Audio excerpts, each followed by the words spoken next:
Hello there again, friends. Today is 1/16/2022, and today is Odin Vlog Project Day 41. And we have arrived. We are on the Foundations project, rock, paper, scissors, JavaScript. So, without further ado, let's just go through this and get started. Now, I'm breaking this into parts like I did mentioned yesterday, or the other day in my last video anyway. And I'm breaking this out into parts like I did for the landing page. So this is basically part one, if you will. I got really far in it. Basically, halfway done.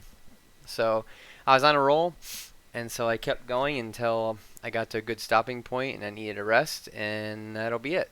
And that was it for the day. So, in introduction, we're going to make a simple implementation of a grade school classic, rock, paper, scissors. If you don't know what it is, check the Wikipedia article or this ridiculous step-by-step.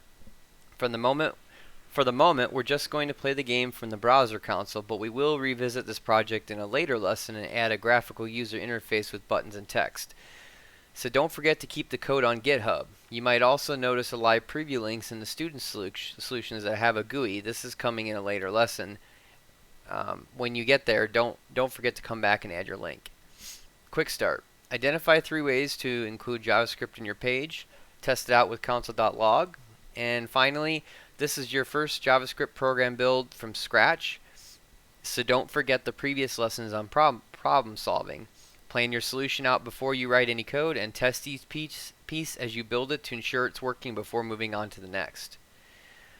I'm not going to go into that kind of detail with you guys as far as like the debugging process, because this video will quickly become insanely long.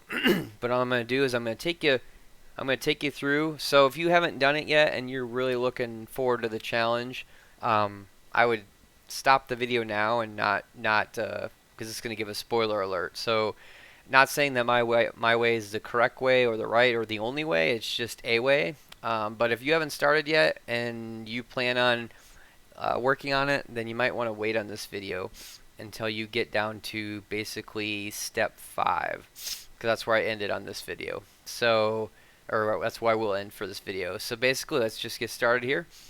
So it says start by creating GitHub repo for your project. We've done that several times. I'm not going to go over that here, but just basically create your repo. I can't talk tonight. And then do a clone and bring it down to your local machine and create from there. And so once you hook that up to Vscode, you'll create a blank HTML document with a script tag. Hint, it's best practice to link an external JS file. This game is going to be played completely from the console, so don't worry about putting anything else in there.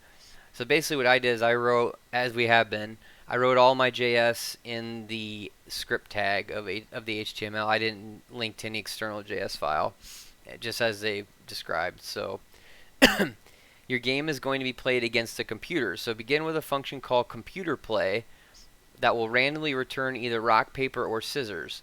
We'll use this function in the game to get the computer's play. Tip: use the console to make sure everything is returning the expected output before moving on to the next step.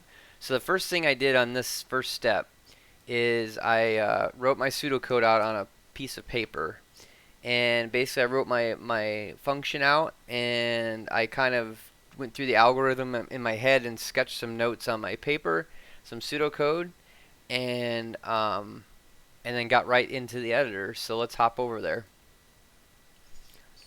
So what you do is you create my repo is called js_rock_paper_scissors, and then the README file is pulled down, and I created the index.html, and then I created the boilerplate with the pound sign, and then enter, and that enters in all the information. I changed the title to Rock Paper Scissors JS game, and then I created the script tag, and here's where I started. Right here is where I started my script. So here you can see. So that first challenge, first step, we're gonna create a function called computer play. So I just followed it in order. I read the whole thing. I won't go through that because we'll just go through it step by step. But I basically read the whole thing, got an initial understanding for, obviously we all know what rock paper scissors is. And if you don't, go ahead and Google it. But it's a pretty simple game. So I read it just to understand the function calls and where they're having things and what they want to call things. I didn't pseudocode the whole thing out. I just pseudocode as we went through. So anyway, computer play is what we're making. So we have a function called computer play, and in that, again, I'm going to preface this that leave a comment if you think there's a easier or better way to do this, or if I'm doing something wrong. I'm not saying that I'm a pro, because I'm not. I'm very much a noob, and this is just the way I did it. There's more than one way to do it, and there's a lot of code in here. There's probably some redundancy, some clean coding that could be done on it probably. But this is my first draft, and it might change in the next part. Who knows? But for right now, it's working good, and I'm gonna leave it at that. So we have computer play, and then we have a property defined, declared called rock, and it's, sorry I keep hitting the microphone. So we have a rock called string rock. We have a paper declaration, variable. I'm trying to use the right words here.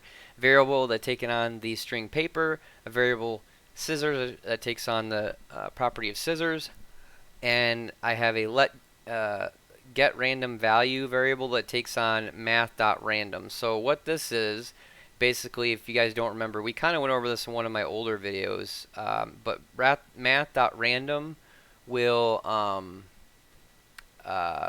essentially it returns a floating point, a pseudo random number in the range of 0 to basically less than 1. 0 inclusive of 0 but not 1. So basically it creates a random variable between 0.000001 all the way up to basically 0.9999999. And so what I did was some simple, there's probably others or better ways to do this, but this is how I'm going to get the computer to do its random play.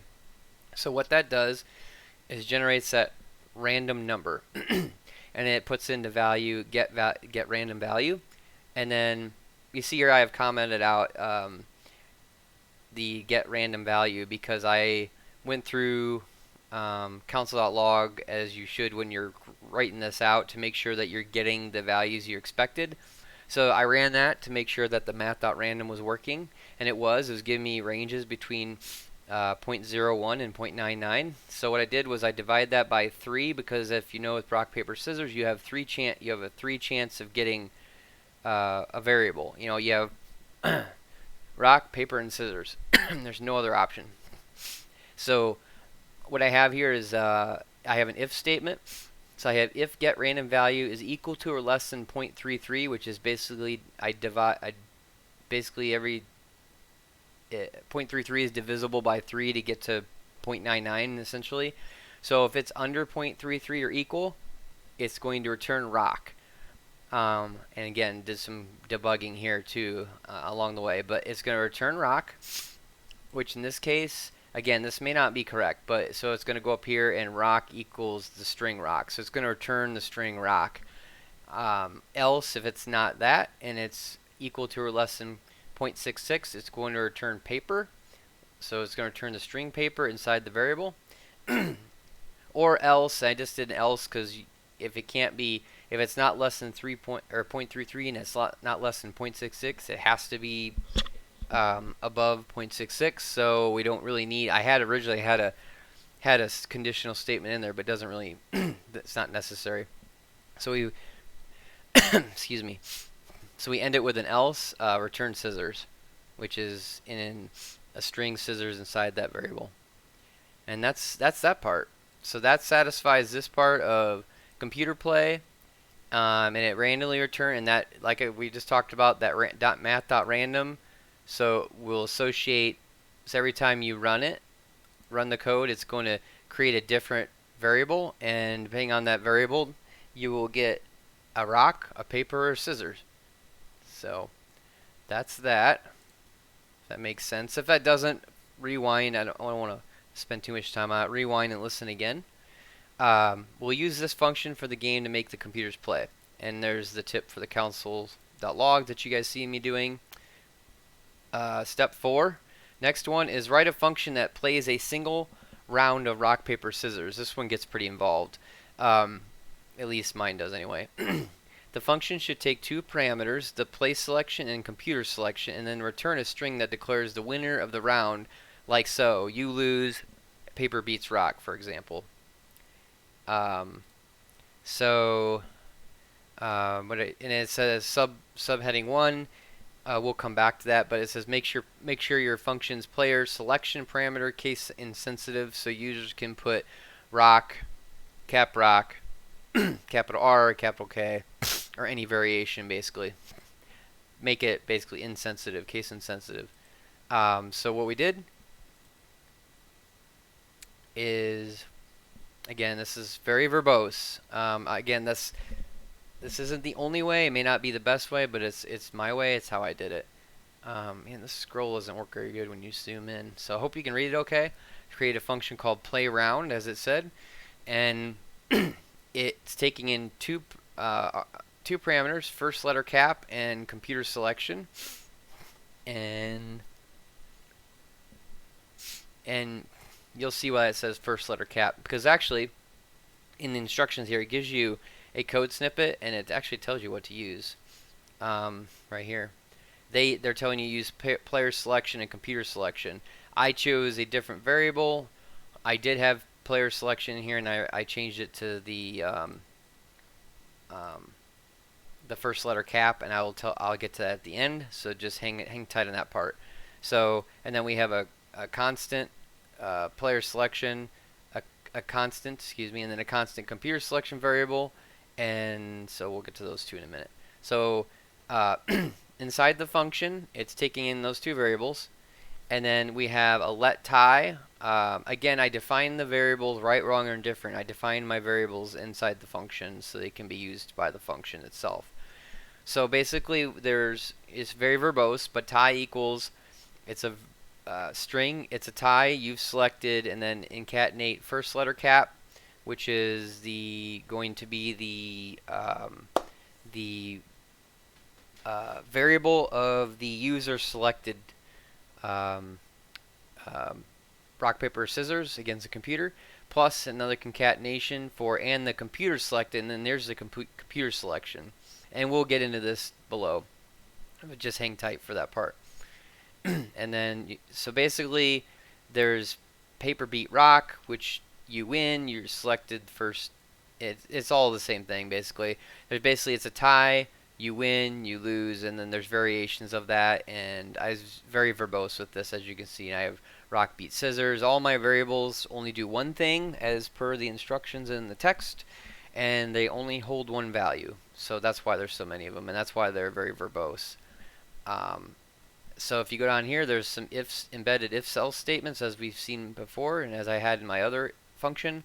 So if first letter cap is equals both in type and just in case someone puts in a number or something instead of the word rock, it's got to be the correct type and the actual value. So if first letter cap, which is the user's R selection, is the same as the computer selection, return tie. And so what that does is exactly like the other variable or the other function. It returns tie and returns that to the rest of the script, which is it's a tie, and it prints this. It's a tie. You've selected first letter cap, said rock, and the computer selected, whatever scissors, because rock beats scissors. Or excuse me, that was a tie. So rock and rock. Sorry. Rock for first letter cap and rock for computer selection. Same thing. This is very verbose. So else if that doesn't go true, it continues on to the next if. If first letter cap is paper with a capital P and computer selection is rock, return paper beat rock. And since paper beats rock, that's a win. So go to paper beat rock up here. Sorry, it's not scrolling right. Paper beat rock, you win. Blah blah blah blah blah. I don't want to spend a lot of time on each one of these, but you guys get the point. So basically, it's an if else statement. So this is equal true. This is an if this equals true and double and there means and this expression is true, the computer selector to rock, then return paper beat rock. Else if, same thing. So it's all and statements. So it's two things have to be right at the same time for it to return. Else if none of this is true, it returns scissors beats paper. I actually had conditions in there just like previously, but I took them out because it doesn't matter, because if all these fail and you get down to the last else, you don't need an else if or any or an else condition, because it's going to be one thing. It's going to be scissors beats paper, and that's from my written algorithm and my pseudocode. I figured that out. So after all the iterations are done. So then we go down here and we have something additional that I created, that little bonus material that the instructions didn't have you go over, is to function or format capitalize the input. Actually create a function.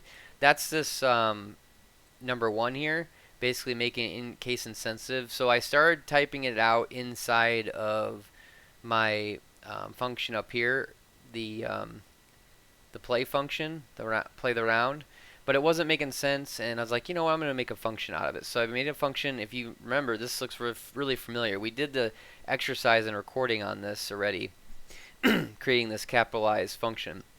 So it takes in player selection as a parameter, and then I won't go over it in verbose detail. Go back a couple videos. I think it's like 3 videos ago. I go over this in extent, but basically what this does, I go over it extensively, sorry.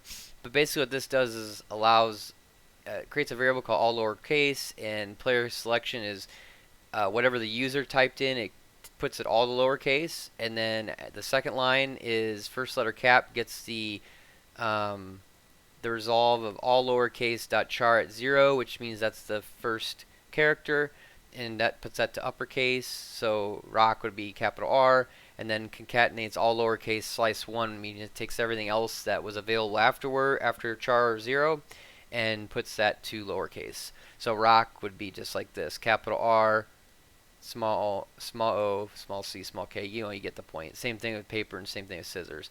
So that, and then I was doing some debugging there, so I commented that out, and then it returns the first letter cap. So it returns this variable here out to the rest of the script. And at the bottom here we have just like we showed in the screenshot, so we have a constant called player selection, which equals rock.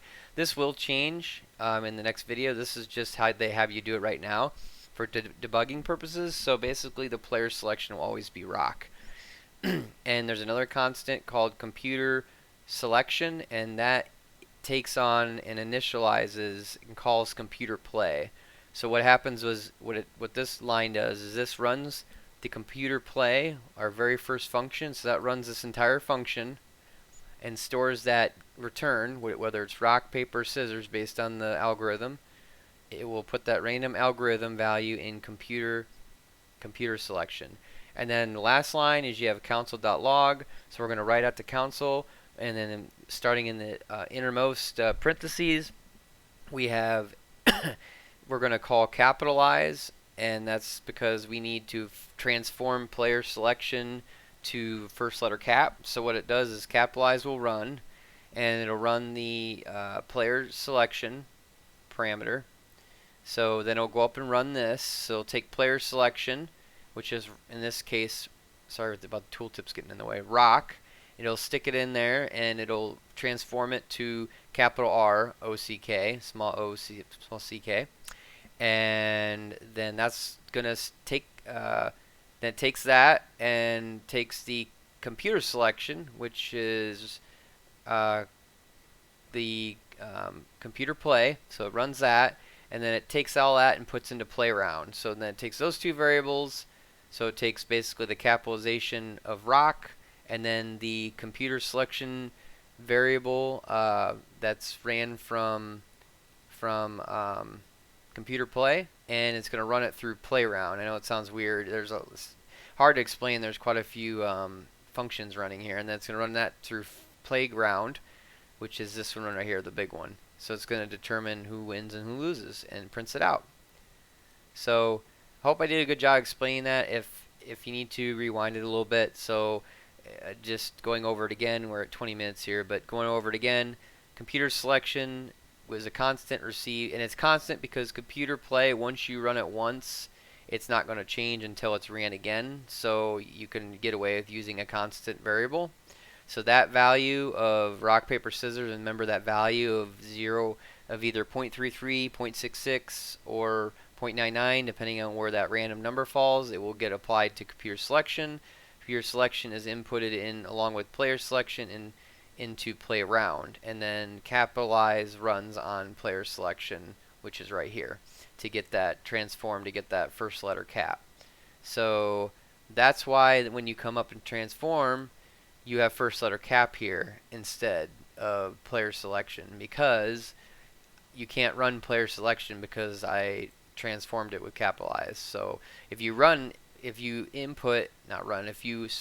use player selection as an argument, then your parameter will give you the whatever they typed instead of the transformed version. So if you run this, it will, pardon me, I'm all over the place here. There it is. In action, it's a tie. Use selected rock, that's because we have it hard coded for right now. Use selected rock and see how the R is capitalized, so we know that's working good. And the computer selected rock. So we know that the algorithm is working, and the variables are correct, and we run it again to get a different result. You win. You selected rock, capital R, and the computer selected scissors. Now we don't have to transform scissors because in the code we hard coded the computer to, obviously the computer's not going to make a mistake. So it's going to deposit out, print out rock, paper, scissors, because we told it to with the right caps and stuff. So yeah, and that's initially done up here in computer play. See, rock equals capital R, capital P, capital S. So that's hard coded, so that'll always be right, and just it'll keep going. You win, you selected rock, computer selected scissors. You lose. I went through this. I've stress tested all of it plays out. All of it works well. I did have a little bit of debugging trouble throughout it, but we're already at 22 minutes, so I won't go into that for the sake of video time. But that's it. So let me know in the comments how you guys did, and if you took the similar approach to my algorithm, or if you took a different approach. Like I said, I am a noob, just like probably all y'all watching the videos. So my way may not be the best way, and it likely is not the only way to get rock, paper, scissors to work. So that puts us right down here at number 6 next time. So we'll see how far we get. Maybe in the next video I'll get all the way through. Tomorrow is Monday though, so I may or may not be able to study and record a video because tomorrow is my my busy day, my Mondays. So we'll see though, but next time we'll pick up on 6 no matter what. So anyway, I hope you guys had fun today, and thank you for coming along the journey with me. I hope you had a good time and learn a little bit along the way. And if you would, please like, share, and subscribe for more content. And let me know in the comments what you think of this so far, how you guys are doing, and if you're stuck anywhere. So with that said, oh, and don't forget to do your Git commit too. When you've got this far, or maybe not even this far, but when you've gotten to a good stopping place for the day, make sure you do your Git commits and commit your code up to GitHub. So with all that said, till next time, see ya.